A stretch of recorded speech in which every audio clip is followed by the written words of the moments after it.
कहानी का नाम है डायरी का एकांत। आंखों में कुछ कौंधता नहीं है। पहाड़ पर जैसे सूरज आता है तो राख पुते आसमान के ऊपर एक चमक कौंध जाती थी। तब मैं न आसमान को देखती थी, न पहाड़ पर चढ़ते या उतरते समय सूरज से आंख मिलाती थी। बस इस बात का एहसास रहता था कि अकेला होना एक नारी के लिए कोई गुनाह नहीं है। पीछे घूमकर जब देखती हूँ तो एकांत में अपनी ही चमक नजर आती है। वह यौवन की चमक है या कॉलेज में आत्मनिर्भर होने की खुशी या सहेलियों के साथ सिनेमा देखने की बेइंतहा कोशिश कुछ थी जो मेरे एकांत को भरा करती थी। तब बहन बॉम्बे में थी, सीनियर डॉक्टर। वह अक्सर कभी जुहू के अपने सुबह के अनुभव लिखा करती थी, कभी अपने मित्रों की बातें। मुझे लगता था बहन वाकई अपने एकांत में खुश है, भरी भरी है, उल्लास से खिले हुए पलाश के दरख्त की तरह। डॉक्टर पापा फिर लौटकर भारत नहीं आए।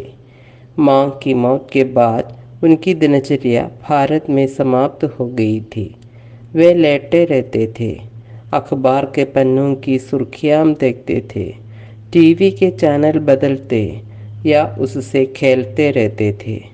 बस वह अपने में समग्रता खो चुके थे। कभी कभी वह बॉम्बे में बड़ी बेटी तानिया से इंग्लैंड की अपनी ज़िंदगी के कुछ लम्हों की चर्चा करते थे। तानिया मुझे बताती थी, पापा अपने एकांत को उधेड़ कर जो कुछ खोज रहे हैं वहाँ सिर्फ समय की बर्बादी है या खुद को जीवित दिखने का एक बहाना है। शनिवार की शाम को डॉक्टर पापा वहाँ डॉक्टरों के साथ पिकनिक पर चले जाते थे। वहाँ अपनी अपनी पसंद की डिश सबकी थी सबकी थी और उन्हें अपने स्वाद का दूसरों से बदलाव करते थे। क्या माँ सिर्फ एक स्वाद थी, एक डिश?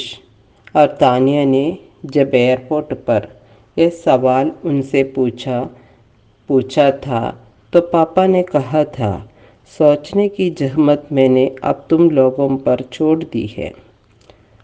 वान्या पर्वतारोहण करते हुए अपने वर्तमान पर सोचती है और तुम बॉम्बे की ज़िंदगी में अस्पताल की अपनी दिनचर्या में खामोशी से एक दिन बिता देती हो। क्या खामोशी से एक एक दिन बिताने के लिए ही पापा लंदन गए थे? एक बार मुझे बुलाया था पापा ने, तब उनका ग्रिम्सबी में अपना एक आलीशान बंगला था। कार से सुबह जो महिला आई थी उसने मुझसे मेरे स्वाद के बारे में पूछा था। इतवार के दिन डॉक्टर ने अपने मित्रों से मुझे मिलाया था और मैं टेबल पर सबकी पसंदीदा चीज़ें उन्हें सर्व कर रही थी। जर्मनी से नौकरी की तलाश में मिसेस घोष आई थी। उन्हें इंडियन डिशेस जैसे रसमलाई बेहद पसंद थी। उस दिन मैंने पापा से पूछा था, पापा क्या ज़िंदगी केवल व्यंजनों का स्वाद है? पापा ने एक दिन मुझे जिस रेस्तरां में बीफ खिलाया था, मुझे उस डिश का स्वाद अच्छा लगा था, पर मैं अपने भीतर संस्कारों से लड़ रही थी। पापा खुश थे कि मैंने मम्मी के पुराने संस्कारों को दफना दिया है, पर क्या पापा मम्मी को अपने संस्कारों के बाहर याद करते हैं? डॉक्टर घोष ने कहा था, हर औरत के अपने व्यंजन होते हैं। मिसेस घोष ने टोका था, क्या मेरे व्यंजन तुम्हें याद है? आखिर में कभी अकेले में खिचड़ी बनाती हूँ, कभी ब्रेड खाकर सो जाती हूँ, कभी कार चलाती हुई कहीं सूने पहाड़ी स्थान पर सोचा करती हूँ अपने एकांत पर। उस समय मुझे केवल मम्मी याद आती है, उसका कोई एकांत था ही नहीं। सुबह हम दो बहनों को हमारी पसंद की डिश खिलाकर वह स्कूल के लिए तैयार कर देती थी। पापा कभी कमीज उल्टी पहन लेते थे, कभी खोजने पर भी उन्हें टाई नहीं मिलती थी। मम्मी केवल मुस्कुराते हुए उनके गले की टाई ठीक करती थी, बटन लगाती थी, उन्हें बाहर तक छोड़ने जाती थी और लौट कर अपने भगवान से जाने क्या क्या बातचीत किया करती थी। उनके और भगवान के बीच भी सिर्फ तानिया की खुशी और वानिया की शैतानी और डॉक्टर पदी की छोटी छोटी नाराज़गी के किस्से हुआ करते थे। मैं अक्सर सोचती हूँ, मम्मी की ज़िंदगी से अगर तानिया, वानिया और पापा की दिनचर्या निकाल दी जाए तो उनके जीवन की रोज़मर्रा की गति ही मर जाएगी। पर मैं अपने एकांत में मम्मी की दिनचर्या को क्यों याद कर रही हूँ? पापा ने जब स्कॉटलैंड की यात्रा का एक दिलचस्प किस्सा सुनाने के बाद कहा था, स्कॉट्स बहुत मस्त कौम है, गाती है तो गाती ही रहती है, खुशमिजाज तो इतनी की गाते और नाचते समय मुझे लगा ही नहीं कि इनके भीतर कोई बेचैनी भी है। सचमुच आज जब पीछे घूमकर देखती हूँ तो यात्रा के होटल, डांस, खुशी के कुछ लम्हे सब मेरे एकांत पर वर्षा की तरह बरसा करते हैं। तानिया अस्पताल से आती थी और मुझे खिलाकर पूछती थी, आज बॉम्बे में कहाँ घूमोगी? मुझे लगता था वह अपने एकांत से भागने के लिए मुझसे ये सवाल पूछ रही हैं। आखिर में यह डायरी बेतरतीब इसलिए तो लिख रही हूँ कि माँ के बाद ज़िंदगी की कोई तरतीब ही नहीं रह गई है। उदास होती हूँ तो उदासी का ही एक सिलसिला शुरू हो जाता है जो ख़त्म होने का नाम ही नहीं लेता। शायद माँ भी हम लोगों के चले जाने के बाद बचपन से ही उदासी से लड़ने के लिए कभी चंद तस्वीरों के पीछे जुड़ी मृतक कथाओं में उलझ जाती थी, कभी खामख्वाह सपने देखा करती थी। लेकिन मैं आखिर माँ के एकांत को क्यों उधेड़ रही हूँ? उसके पास तानिया और वानिया के रोज़ के सपने थे, पापा के साथ रोज़ की खटी मीठी बातें थी। मैं जब इस कॉलेज में पढ़ाने लगी और अक्सर मुझे काट कर प्रिंसिपल किसी दूसरी टीचर को तरक्की दे देती तो मैं पहले उस टीचर से बहस करती, फिर प्रिंसिपल से उलझ जाती और अंततः शाम तक टीचर्स रूम में केवल मेरी नाराज़गी के किस्से ही चला करते। जब मैं उत्तरकाशी पर्वतारोही ग्रुप के साथ जा रही थी तो मांग की जगह तानिया ने ले ली थी। वह मेरे किट बैग की एक एक चीज़ संभाल कर रखती और जाने क्या क्या हिदायतें देती। मैं पर्वतारोहण के चित्र उसे भेजती, कैसे रस्सी के सहारे में, और मेरा ग्रुप ढलान से नीचे उतरता और दूसरा ग्रुप ऊपर चढ़ता। तब पहाड़ मेरी डायरी से भरे हुए थे और मैं गाते हुए कब सो जाती थी कुछ याद नहीं।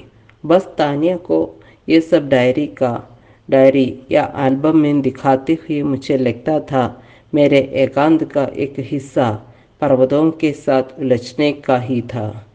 पापा एक दिन तानिया से देर रात तक बात करते रहे, उनकी बात ख़त्म ही होना नहीं चाहती थी और तानिया खुश थी कि पापा आज मम्मी की तरह मेरे सिरहाने बैठे हैं और जाने क्या क्या याद कर रहे हैं। तानिया ने कहा था उस दिन वह मेरी शादी के लिए बेहद परेशान थे। मैंने कहा था पापा ज़िंदगी दोस्तों की है और उनके नाते ही भरी पूरी है, शादी कोई खुशी का खजाना नहीं है। पर कुछ खजाने जैसा है या था मेरे और तेरी मांग के बीच। उस कुछ को आपने अपने ढंग से देखा, मैंने अपने ढंग से महसूस किया है। उसमें केवल माँ की जिम्मेदारियाँ रही हैं और आपका उनके प्रति उदासीनता का प्रसंग। उदासी नहीं, वह थी तो सब चीज़ अपनी लगती थी। पापा उस रात देर तक पीते रहे और सुबह अपने ही बिस्तर पर मरे हुए पाए गए। सुबह तानिया ने मुझे फ़ोन किया था और मैं श्रीनगर से पहली फ़्लाइट से लौट आई थी। पिता उसी तरह सोए हुए थे या मुझे लगा कि तानिया ने उन पर एक धुली हुई चादर चढ़ा दी है। आज जब ये डायरी लिख रही हूँ तो डॉक्टरों के कुछ नुस्खे, कुछ दवाएं मेरे खाली समय को भरा देते हैं। तानिया चाहती थी कि मैं उसके साथ बॉम्बे में रहूं, पर मैं उसके एकांत में अपने को बेगाना महसूस करती थी, आज भी करती हूँ। अन्नू जब आती हैं तो उसके पास संगीत का, नाटक का और कला के संसार का भरा पूरा अनुभव होता है। वह कभी किसी नाटक ग्रुप के साथ बेंगलुरु जाती हैं, कभी छत्तीसगढ़। वो हर बार आने के बाद अपने पूरे कला अनुभव की दास्तान मुझे सुना जाती है। वो अच्छी अभिनेत्री हैं या ये मैंने उसके साथ देखे हुए नाटकों में महसूस किया है। उस दिन उसने आकर मुझे चौंका दिया था। ये कबीर है मेरे मित्र। और अब मैंने गौर से लंबे चेहरे के कबीर को देखा। आंखें चौकनी, कुर्ते पाजामा के साथ झोला था जो उसके कंधे पर लटक रहा था, जिसमें से एक एक चीज़ अन्नू निकाल रही थी और मुझे बताती जा रही थी। ये तुलसी है, छोटे से गमले में तुलसी का पौधा। ये तो अंगूठियाँ है और इनके साथ जो आदमी तू देख रही है वो है मेरा पति, नहीं होने वाला पति। कबीर ने मुस्कुराकर झोला मेरे डबल बेड पर रख दिया और एक लंबी सांस ली, जैसे मानो बोझ उसके कंधे पर था जो अब उतर आ गया है। बोझ शायद उसके भीतर था जिसे उतारने का वह अनुभव कर रहा था। अन्नू ने मुझे फर्श साफ करने के लिए पोंछा मांगा। मैंने हंसते हुए कहा, पोंछा मैं लगा चुकी हूँ। अन्नू ने बड़ी बड़ी आंखों से पहले कबीर की ओर देखा और साड़ी के पल्लू को दूसरी ओर फेंकते हुए कहा, अभी पोंछा पोंछा लगाऊंगी। कबीर ने हंसकर कहा, इनके झोले में तुलसी तो आपने देखी है, गंगाजल और लाइटर भी है। यह सब हमारी शादी का तामझाम है। मैंने चौंक कर कहा, शादी और अन्नू से? मैं इतनी बुरी तो नहीं हूँ कि शादी? कबीर ने उसे रोक दिया। तुम्हें भारतीय पति से शादी करनी है, ये सफाई किसे दे रही हो? हमारा जॉइंट अकाउंट आज ही खुला है स्टेट बैंक में। आज ही हमने साथ साथ आधे अधूरे को तोड़ने का अनुबंध भी पूरा किया है। ओ तुम अपने उतावलेपन में सारा तमाशा, तो तू शादी को तमाशा करने आई है क्यों? लाइटर कबीर ने जलाया और कहा, एक साथ दो काम कर लो। तुम्हारे अग्नि देवी की साक्षी भी हो जाएगी और मेरी सिगरेट भी। नहीं, कुछ तो धर्म बचा रहने दो। इस शादी के समय न कर्मकांड है न जाति पंथ का अनुष्ठान। मैंने सारे सामान को सिलसिलेवार रखा। कबीर ने पहले गर्दन आगे की ओर और थोड़ी लाज के साथ अन्नू ने माला उसके गले में डाल दी।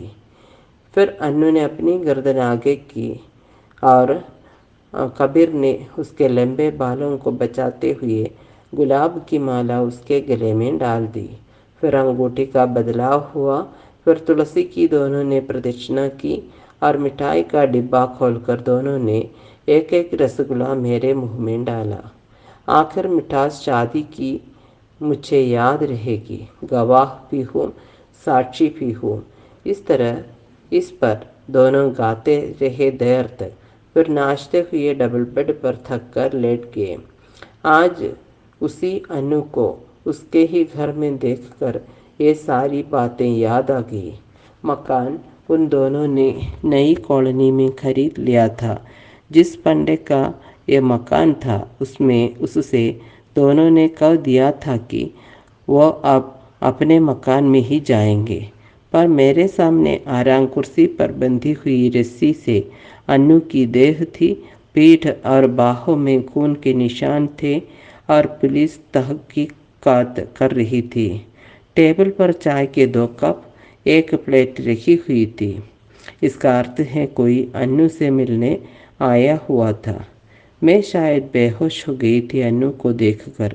वो तो मुझे घर आने पर सुनील ने बताया, मैंने तुम्हें देखा, रंग उड़ा हुआ, आंखें तनी हुई। मैं आज ही कलकत्ते से आया था, तुम्हारे दरवाजे पर चिट्ठी लिखी थी, शायद मेरे लिए। मैंने आखिरी फैसला सत्यजीत रॉय से अलग होने का किया था। उनके और मेरे अनुभव संसार में गहरा अंतर था या और कुछ होगा। मैं अपनी फिल्म पर अक्सर उनसे बात करता था। आज मैं ही अपना फैसला तुम्हें सुनाने आया था। तुम फैसला कर सकते हो? हाँ, ये सवाल तुमने ठीक पूछा। मैं अक्सर फैसला करते समय दुचित्ता हो जाता हूँ। दुचित्ता होना कोई गुनाह नहीं है, पर ज़िंदगी को स्थगित करते रहना वाकई तुम्हारी कमज़ोरी है। हाँ, मैं कोर्ट में उस दिन नहीं पहुँच जाता। तानिया ने मुझे बताया भी था कि मैरिज के पूरे साजो सामान के साथ तुम इंतज़ार कर रही थी। वह अनोखी घटना नहीं थी, तुम्हारा पूरा जीवन। अब जीवन की फिलॉसफी पर बात करने का समय नहीं है। अनु के बाद भी और भी वक्त नहीं है। कबीर के साथ उसका जॉइंट अकाउंट था। कल ही उसने नए मकान की आखिरी किस्त 80,000 रुपये निकाले थे। तुम्हें कैसे पता चला? मेरी फिल्म का जो फाइनेंसर है, उस बैंक का वो मैनेजर है, उसने ही बताया। अन्नू मारी गई है या उनकी हत्या की गई है। बहरहाल केस लंबा है और चलेगा। मैं अपने एकांत के इस हादसे को क्या कहूँ? नाटक का पट्टाक्षेप या पानी के बुलबुले असमानुष की जात। ये अक्सर सुनील कहा करता था। कम से कम मैंने नहीं सोचा था सुनील मेरी ज़िंदगी से इस तरह खो जाएगा। उसके भाई ने पहले उसे घर से बेदखल किया, फिर वह सुबह आकर मेरे साथ 1 कप चाय पीता था। मैं बहुत जोर देती थी तो नाश्ता कर लेता था, फिर शीशे के सामने अपने बड़े खुंखराले बालों में उंगलियां फेरता था। मैं कंघी या ब्रश से उन्हें सवार करती थी और वह खुली हंसी हंसता था। तो तुम अच्छी प्रेमिका भी हो। मैं अन्नू की तरह अभिनय भी करती थी किसी प्रेमिका का, और ये बेइंतहा मुझे प्यार करता था, हंसता था और प्यार करता था। आज वह स्टेशन के सामने एक लाश देखने गई थी तो कार से नीचे नहीं उतर सकी थी। मेरी सहेली शारदा ने खबर दी थी। पाजामा कुर्ता, कंधे पर झोला, आंखों पर चश्मा, घुंघराले बाल का एक युवक मरा हुआ पाया गया था। गाड़ी शारदा चला रही थी, फिर भी मैं नीचे नहीं उतर सकी। पुलिस ने शिनाख्त की थी। उसकी जेब से आइडेंटिटी कार्ड मिला था और मैं बेइंतहा चीख पड़ी थी। आज भी अपने एकांत से जब बाहर निकलना चाहती हूँ तो सुनील की लाश मेरे सामने आ जाती है और मैं सोचती रह जाती हूँ सत्यजीत राय से संबंध तोड़ने के बाद वह कितना बावला था अपनी फिल्म को लेकर। बावला तो वह उस दिन भी था जिस दिन वह कोर्ट में नहीं आ सका था क्योंकि फाइनेंसर ने उसे रोक लिया था। शायद सुनील हर चीज़ को स्थगित करता रहा, केवल मौत को स्थगित करना उसके हाथ में नहीं था। लेकिन पानी के बुलबुले की तरह वह मेरे जीवन से चला जाएगा, यह दुस्वप्न मैंने कभी नहीं देखा। तानिया कई बार इस दुस्वप्न को तोड़ने के लिए आई थी और हर बार वह मुझे एक अस्पताल से दूसरे अस्पताल में ले जाकर थक जाती थी। थकी हुई उसकी देह कभी पैर की अपनी हड्डी को देखती थी जो घुटने से बाहर निकल जाने के बाद उसको बेजान कर देती थी। फिर वह वहीं बैठ जाती थी। अब तानिया मुंबई में है। अपने अस्पताल में वह मुझे अपने साथ रहना चाहती है, पर न जाने किस मोह में। कभी मैं पिता के एल्बम को खोलकर देखा करती हूँ, कभी मॉम की दुख सागर के पन्ने उल्टा करती हूँ, कभी नींद न आने की गोलियां खाया करती हूँ। शारदा उस दिन के बाद रोज आने लगी है। उसका मकान गिर गया है। खंडहर मकान के ऊपर की कोठरी बची हुई है जो कभी भी गिर सकती है। उसका पति हर बार आकर धमकी दे जाता है कि मकान ज़मीन हम दोनों के नाम है। मैं इसे बेचकर पूरी तरह आज़ाद हो जाना चाहता हूँ। शारदा मेरी तरह अपने एकांत में शायद मौत का संस्मरण लिखा करती है या खंडहर के बाद की जिंदगी के दीवार स्वप्न देखती है। शारदा ही तानिया को फ़ोन करती हैं, मेरी बीमारी का हाल चाल बताती हैं और मेरी डायरी के बिना क्रम के पन्नों को स्टेपलर से बांध देती हैं। कबीर एक दिन मिला था और उसे न अन्नू के बारे में कुछ कहना था, न अपने प्रेम के बारे में कोई सफाई देनी थी। वह सिर्फ मुझे एकटक देख रहा था, जैसे मैं पर्वतारोहण की किसी ढलान से नीचे गिर गई थी बेजान। मैं फिर भी बेजान नहीं थी, पर अपने एकांत से ही बाहर निकलने की कोशिश कर रही थी। कबीर ने कहा था, हर आदमी अपनी ही मौत की दस्तक सुना करता है। क्या वाकई मैं अपने एकांत में मौत की दस्तक सुन रही हूँ?